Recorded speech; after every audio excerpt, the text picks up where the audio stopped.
media. Assalamualaikum warahmatullahi wabarakatuh. Salam sejahtera untuk kita semua. Selamat sore. Udah pada ngopi dulu nih ya. Baik, kami dari Badan Peneliti ITPN pada hari ini ingin menyampaikan laporan perkembangan tentang kami membuat laporan aduan di Bareskrim kemarin. Jadi prosesnya sebelum kami membuat laporan, kami juga sudah melakukan kajian penelitian terhadap sumber berita online yang berada di berita online Tarakan TV, juga berita online Warta Buana. Berita online Tarakan TV itu tanggal 26 Juni 2024. Kemudian berita online Warta Buana di bulan April 2024. Nah, terhadap pemberitaan-pemberitaan tersebut, kita mendapati bahwa Deputi Bidang Pengawasan Obat Tradisional, Suplemen, Kesehatan dan Kosmetik BPOM Muhammad Kasuri dalam konferensi persnya menyatakan bahwa telah disita sebanyak 2.475 buah skincare beretiket biru. Dan itu termasuk dalam produk yang berbahaya. Yang juga disinyalir itu adalah produk dari Athena Group yang juga disinyalir milik dokter kecantikan Richard Lee, begitu bunyi beritanya. Dari pantauan kami sebagai lembaga sosial di masyarakat, kami melihat bahwa pemberitaan ini sungguh menarik. Karena apa? Ini berkaitan dengan kesehatan yang tentunya bersentuhan langsung dengan masyarakat, dan ini sangat membahayakan. Makanya kami kemudian mencoba mencari informasi melalui BPOM dengan bersurat ke BPOM pada tanggal 26 Agustus yang lalu ya. Tapi memang sampai saat ini kami belum mendapat jawaban. Makanya kami kemudian melakukan upaya untuk membuat laporan aduan di Bareskrim yang mudah-mudahan pihak Bareskrim menindaklanjuti perkara saya ini gitu. Ya, ini kami sudah membuat laporan pengaduan pada tanggal 28 Agustus 2024 di Bareskrim. Ya.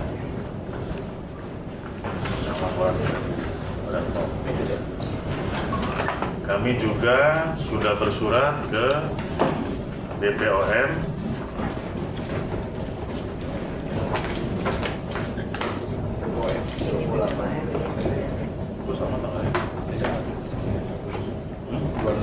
Oh iya, tanggal 26. Ini bukti kami sudah bersurat ke BPOM.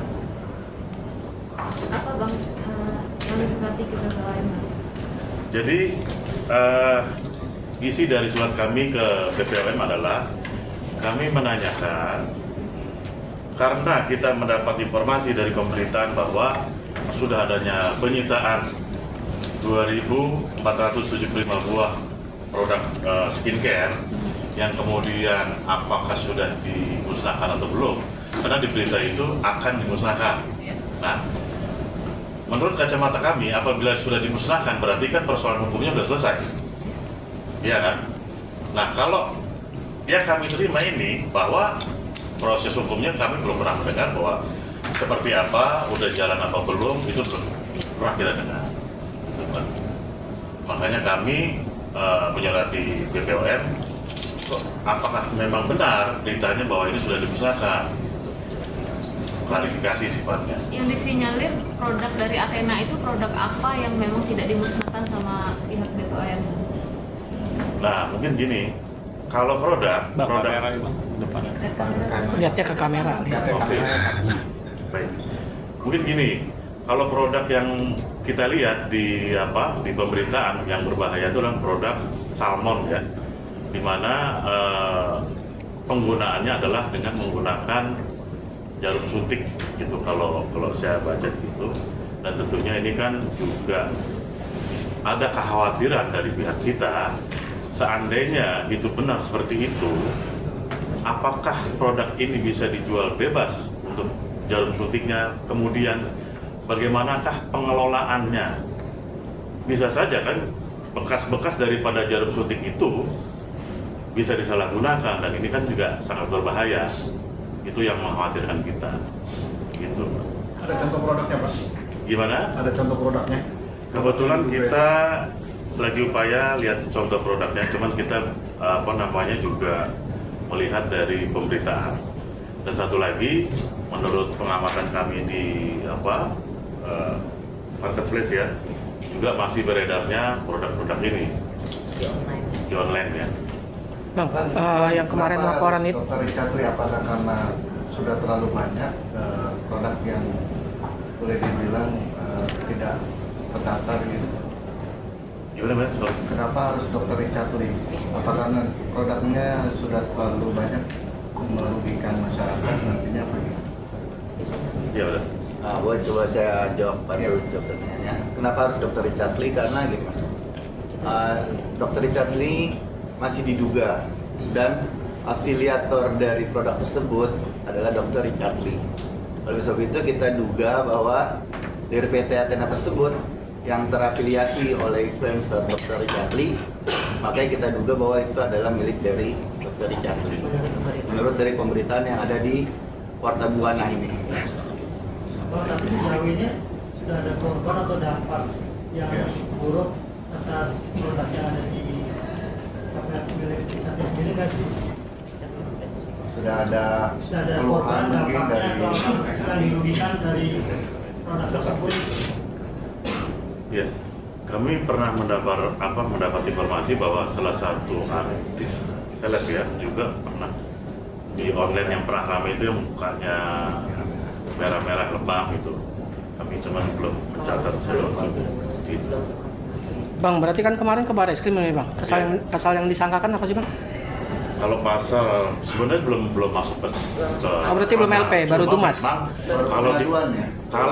Cuman kalau dikaitkan dengan artinya jenis pelanggarannya yang terkait dengan produk itu kan ada undang-undang perlindungan konsumen, juga ada undang-undang kesehatan gitu. Di sini ini kesehatan ya. Iya. Di pasal 106 Undang-Undang Nomor 36 tahun 2009 tentang kesehatan, dengan pasal 197 Undang-Undang Kesehatan. Terus itu aja ya, sama Undang-Undang Perlindungan Konsumen pasal 4. Nah, itu kan belum sampai ke arah itu ya. Artinya kemarin kita baru pada tahapan pengaduan. Di awal tadi kan abang bilang terkait insulin ya, suntikan, insulin ya, injeksi ya, suntikan. Berarti selain dari suntikan itu ada bahan-bahan yang berbahaya gak? Nah, Kan yang dari awal kan abang mengatakan ini mestinya dipantau oleh dokter.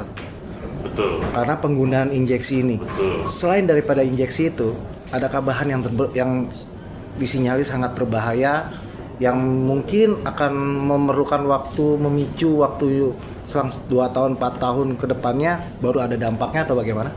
Nah, kalau terkait dengan itu, kami tidak pada kapasitas itu untuk menjawab apakah berbahaya atau tidak. Tentunya nanti apakah dari BPOM, kami hanya melihat dari pemberitaan-pemberitaan yang beredar di media. Baru sampai situ aja. Berarti belum mengecek ke BPOM terkait izin segala macam termasuk bahannya, belum mengecek. Justru itu kami bersurat untuk klarifikasi. Bagaimana nanti jawabannya nanti ya kita sampaikan. Baru bersurat tapi udah lapor Pak. Ya, Baru bersurat belum dapat jawaban tapi udah lapor ke polisi. iya itu hak masyarakat untuk melapor. Ada diatur dalam undang-undang. Mas, secara undang-undang aturannya seperti apa sih Bang, penjualan produk itu memang tidak boleh diundang-undang pakai jarum suntik apa gimana? Ya artinya gini, secara pengetahuan umum bahwa apabila satu produk itu menggunakan jarum suntik, artinya kan tidak bisa kita pakai sembarangan dan itu tidak bisa dijual bebas. Kalau misalkan jarum suntik dijual bebas penggunaannya, bagaimana nanti kalau jarum suntiknya itu ada penyalahgunaan? Itu kan juga berbahaya. Bang, sejak kapan sih BPI memantau penjualan produknya Dr. Richard Lee sendiri Bang, sampai akhirnya baru sekarang ada temuan penjualan adanya alat suntik di sana? Ya, BPI ini memantau, mengamati itu semenjak bulan April ya. Nah, semenjak ada pemberitaannya, kemudian juga kita lihat juga nih bahwa Dr. Richard Lee ini juga sepertinya beberapa kali ya, artinya selalu yang lolos dari jeratan hukum seperti kasus di Padang dan 3 kasus yang lainnya, 2 ya. Nah itu, apakah juga seperti itu? Artinya apakah beliau ini memang kebal hukum atau gimana? Nah itu nanti petugas kepolisian lah yang akan menindaklanjuti. Apa mungkin BPI alasannya artinya tegas nih keras untuk melaporkan produk milik Richard Lee? Apakah ada kepentingan dari pihak lain atau ini murni dari sendiri? Karena kan mengingat tadi sempat juga bilang bahwa Richard Lee kebal hukum segala macam. Kan ada apa? Ya artinya kan ada apa itu rasa dendam kayak kemarin sempat juga kan sahabat polisi sempat juga kemarin melaporkan waktu Richard Lee bikin prank di Untung bukan saya yang jawab. Untung bukan saya yang tanya. gimana mungkin Pak Itu film pribadi. Jadi gini, kami sebagai lembaga sosial kontrol banyak melakukan penelitian dan juga menyikapi terkait dengan perkembangan kasus yang terjadi dialami oleh Dr. Richard Lee. Di mana yang terakhir kemarin di Padang itu ada apa sampai sekarang tidak berjalan. Terus yang 2 lalu itu juga sama tidak berjalan, semua putih di Polda kan gitu. Nah, kami menyikapinya dengan tadi. Jadi kelihatannya seperti ada yang menutupi atau yang membackup di sini ya. Akhirnya kita juga ingin tahu kenapa kok kasus sudah vulgar di masyarakat, pihak kepolisian pun tidak bertindak. Apa menunggu korban dulu baru tindakan, atau menunggu viral dulu atau tindakan kan begitu. Makanya kami sebagai lembaga sosial kontrol daripada penelitian independen ini menyikapi terkait pemberitaan yang ada di media tarakan ini dengan berita online warna ini untuk meminta kejelasan terkait ada apa kok penyitaan ini. Saya mendapat informasi sudah ada pemusnahan. Seharusnya kan kalau sudah pemusnahan kan sudah ada ibaratnya pemanggilan terhadap pihak-pihak yang terkait dengan kepemilikan daripada barang ini kan gitu. Itu yang kita ubah sekarang ini. Ada dari kepentingan pihak lain? Kami sejak awal tidak ada kepentingan pihak-pihak lain karena kami murni ya melakukan penelitian, melapor masyarakat terkait dengan tadi ada penyimpangan perkara di lapangan atau adanya aduan masyarakat yang kita tidak lanjuti kepada pihak berwajib. Jadi sistem murni tidak ada titipan dari pihak manapun juga. Bang, Dr. Richard Lee sendiri kan pede dengan produk-produknya aman dan tidak berbahaya. Malah dia suka mereview produk orang lain yang berbahaya gitu. Nah, Abang sendiri dari BPI meneliti tidak produk-produk yang memang Richard Lee sendiri bilang kalau produknya aman? Melakukan penelitian kepada krim-krimnya Dr. Richard Lee? Ya gini, kami ini bukan masuk ke situ ya. Tentunya kalau produk-produk itu adalah bagiannya BPOM. Nah, terkait dengan pernyataan Dr. Richard Lee, itu kan klaim. Ya, siapapun di Indonesia ini bisa aja mengklaim bahwa produk saya aman, itu sah-sah saja, silakan saja. Tapi kan pada kenyataannya di sini ada yang mengontrol, yaitu BPOM. Itu kita serahkan kepada badan tersebut. Bang, terkait kasus ketika apakah BPI fokus di kasus ini aja Bang? Karena di beberapa kasus terakhir di kasus treatment kecantikan itu kan ada juga Bang yang selebgram dari Medan tuh wafat meninggal juga ya gara-gara sedot lemak. Nah itu kan termasuk dari produk kecantikan. Nah kasusnya tuh sampai saat ini juga nggak tahu kemana. Apakah BPI hanya fokus ke kasus Richard Lee aja apa gimana? Ini BPI ini sekali lagi saya ingatkan adalah sebuah lembaga sosial kontra masyarakat. Tentunya kan semua hal itu diperhatikan. Seperti cabang-cabang kita yang ada di daerah-daerah, mereka juga fokus dengan permasalahan-permasalahan hukum khususnya yang ada di daerah-daerah tersebut. Nah kebetulan kita yang ada di pusat terkait dengan produk kecantikan yang di sini gitu loh. Jadi tidak hanya ini gitu loh. Kebetulan yang yang disampaikan tadi kita belum ke situ. Tapi rencana akan ngecek juga nggak Bang? Gimana? Ngecek juga nggak klinik kecantikannya? Kan ini kasus juga mandek nih. Sampai sekarang juga dari pihak yang punya kliniknya juga belum ada permintaan maaf atau apapun. Sedangkan itu kan kejadian sudah 2 kali.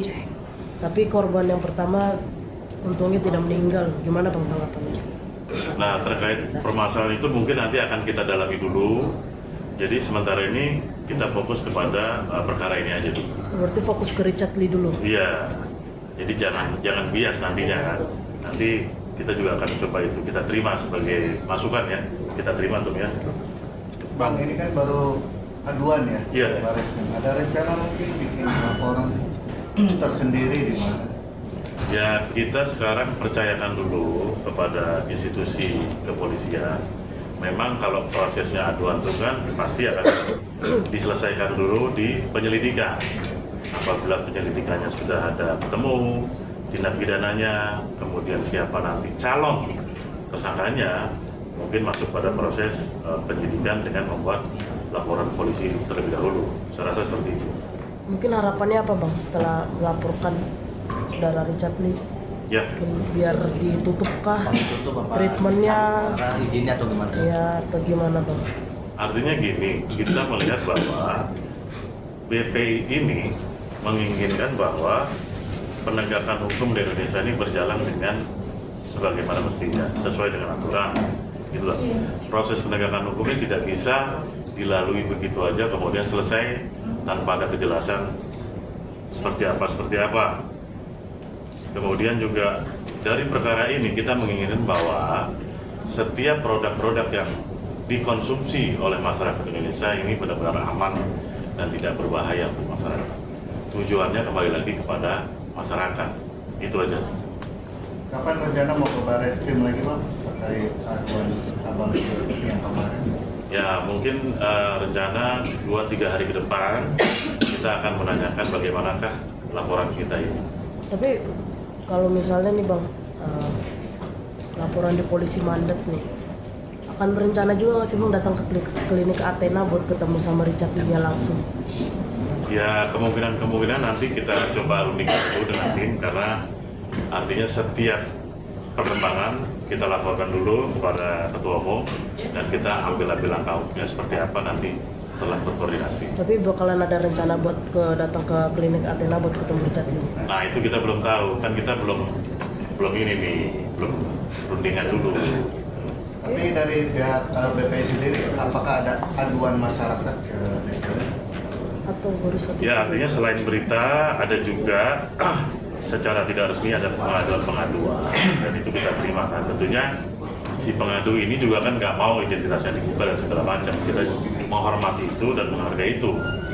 Berarti si korban ini juga mengatakan setelah dampak dari klinik Athena ini Bang, atau memang ada alergi atau apa yang sebagainya?